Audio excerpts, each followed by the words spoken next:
Hello class, before we start for our day today, we're going to have a prayer first. Please stand for our prayer. Who wants to lead the prayer? Okay, Joshua, lead the prayer. Amen. So, good morning everyone. Good morning. So, please take your seat and I will check that your attendance. Who's absent today? No absent? Okay, very good. Before we start for our new topic today, we have a short review in our previous topic. What was our previous topic? Okay, it's all about exercise. The importance of exercise in our daily life. So what is the importance of exercise in our daily life? Okay, it decreases the risk of diseases. What are the diseases na pwede malikayan if we exercise? Okay, hypertension, um, diabetes. Okay, so very good. So motong always do not remember na every day we need to have a exercise. So every one of you ba na exercise karon na buntag? Okay. So kaya na pumunta yung oras no? Sayo pa kayo. Let's have a short exercise. Stretching lang good. Okay, thank you for the okay. Exercise na bang tanan? Okay, very good. So before we start I have here a short activity introduction ni siya para sa ato ang new topic. So I have a picture here, 4 picture. All you need to do is to guess what is the word for this picture. So first picture, you tell us what is the word for this picture. Okay, shuttle, very good. Next, cock. Okay, very good. The last one is net. Okay. So, based on our activity, nabo may idea unsa ato ang topic for today. Okay, very good. It's all about badminton. So, every one of you ba nag-play og badminton?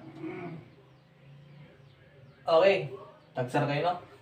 So, the objectives for this topic is you able to know the origin of this game, learn to how to play this game, and you can create a you can have a activity together with your classmates.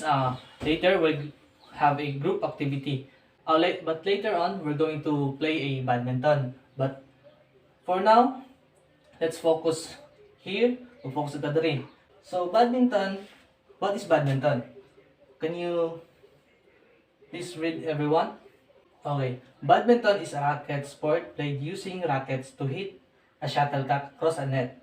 Although it may be played with a larger teams, the most common forms of the game are single and double. So for single games, there are 2 players and it is 1 against 1. For the double games, there are 4 players and it was 2 against 2. In single player, only 2 player lang, 1 versus 1, and for the double, there are 4 player, 2 against 2. So next is brief history of badminton. Please read everyone. Okay, thank you. So badminton, before ang badminton, dili pa badminton tawag, but it was called Pona. Pona is a descendant of children's game called battledore and shuttlecock, a version of which was played in ancient Greece over 2,000 years ago. It was brought to England by English army officer in the 1860s, and the Duke of Beaufort introduced the game in the town of Badminton. Mao tong gitawag siya nga badminton. So, for single and doubles, unsa may difference nila? The difference of single and doubles in badminton it includes their number of players. So, motong sa single na siya 2 players only. Then the double na siya 4 players only. And the court dimension. So, ang court dimension for the single there is a 748 feet squared. For the double court, na siya ay 880 feet squared. And then, the service rules. So, na po sila difference. Ang single o double in terms of service. Later on, ito siya i-discuss sa last part. Next is the equipment to use a badminton. So, dito sa atong court, natay pwede magamit ng mga equipments ito. Natay racket ito, shuttlecock, and net. So, every one of you have a shoes man, no? So, first equipment that we need to have is the racket. The badminton racket has 5 major parts to it: the string area, the head, the throat, the shaft, and the handle. So this is the head. This is the head, the string area, the throat, the shaft, and the handle. Okay? Then, next is the shuttlecock. So this is the shuttlecock. Maklaro ba ninyo? Okay. Shuttlecock is made of half round ball at the bottom and a feather-like material surrounding the top. The next is the net. The net in badminton have a 760 mm in depth and a minimum of 6.1 meter wide. The last one is the shoes. Important for every one of us to have a shoes for us to be comfortable when playing. Next is the basic skills in badminton. There are 5 basic skills in badminton. First is the grip. In badminton, a grip is a way of holding the racket in order to hit shot during a match. So, when we play badminton, di lang kailangan na gunitan lang siya, but na ay proper na way para gunitan ang racket. So, first is the forehand grip. The forehand grip goes like this. So, yan no? Mag-form siya o V. Yan yung paggunit ang forehand. And the backhand, ingani. Ang forehand, by the way, as you have two sides of your court, the forehand side and the backhand side. Your forehand side is where if you are a right-handed person, your forehand side is your right side, and your backhand side is the left side. So, the forehand grip is used when you hit the shuttlecock here, overhead in the forehand side. But the backhand grip, you can use it by your backhand side. Okay? So, next is the stance. Stance is a way you stand when retrieving certain shots from your opponents. Basically, there are 3 types of stance: attacking stance, defensive stance, and the net stance. So, can you please read the attacking stance? Okay, attacking stance is this stance you use this stance whenever you hit an overhead forehand stroke. So, money. This is the attacking stance. Next, the defensive stance. Please read everyone. Okay, thank you. Defensive stance is the key to strong defense is to retrieve your opponent's smash via the defensive stance. So, your defensive stance goes like this.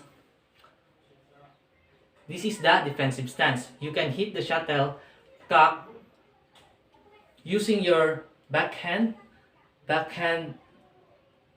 and your forehand. Next and last is net stance. The net stance enables you to take the shuttle at the highest point when you're at the net. When exchanging net shots, every millisecond counts. So make sure you take the shuttle as early as possible. So net stance goes like this.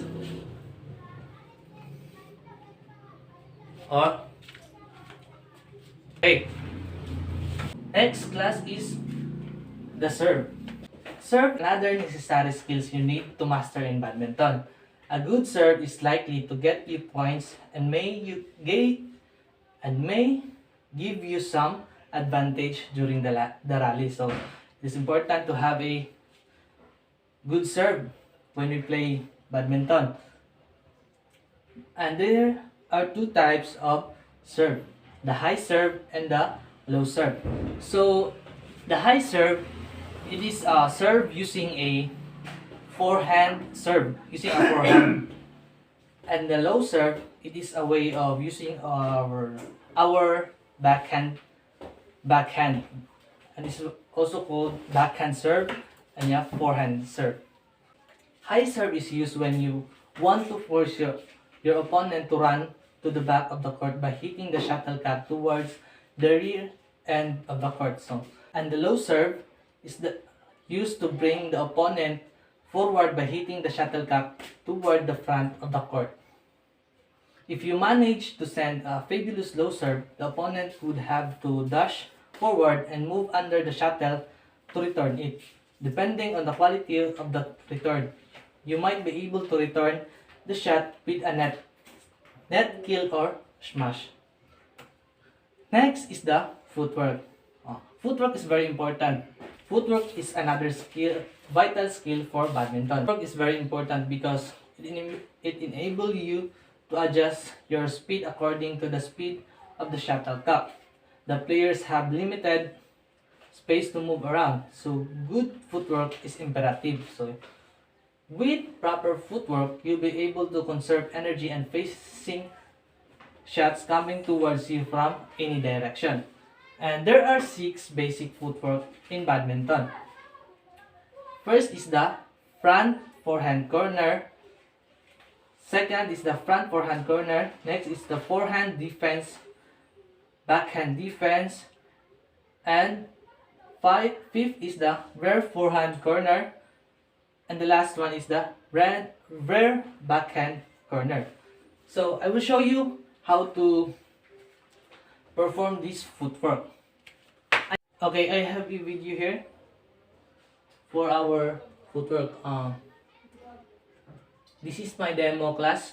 In badminton, guys, there are 6 basic footwork in 6 corners. Klaro ba niya? Okay. This is the first footwork.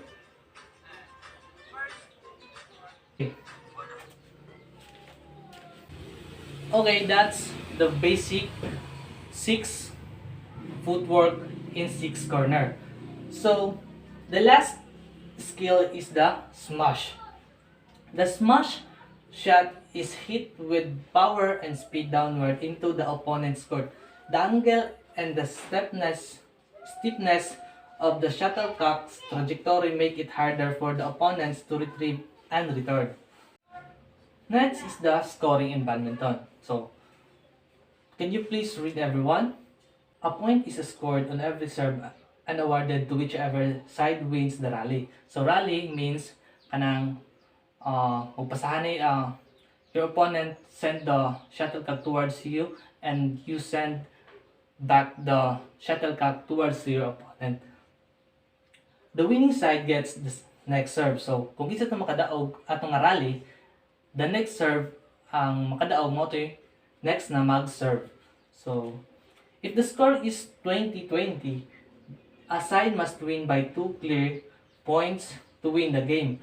If it reaches 29-29, the first to get their 30 points win. So, if 20-20 ang score, kung kinsa tong makadungag og straight duha ka points, example 22, kinsa tong makaunag 22, maka straight og score kaduha from 20 to 22, mao siya ang mudaog. Then if maabot sila ang dula maabot og 29 tied, the first na makakuha og 30 points mao siya ang daog. So next is the rules in badminton. In badminton, a match consists of best of 3 games of 21 points. So to win in badminton, it is a best of 3. Ito itong makadaog kaduha, mao siya ang daog. Next, A point is scored when the shuttlecock lands inside the opponent's court or if a return shuttlecock hits the net or lands outside of the court, the player will lose the point. So, if ikaw, mahit nimo ang floor sa imuhang opponents, points to siya. O if dili niya ma-retrieve ang imuhang shot o imuhang shot padto sa iya ha, if dili niya ma-retrieve dahil ang shuttlecock, if maigo sa net, if maadto sa side of the court, points to siya nimo. Then, so I have here a activity as what I have said earlier na after sa atong discussion we have a group activity and it was a group activity.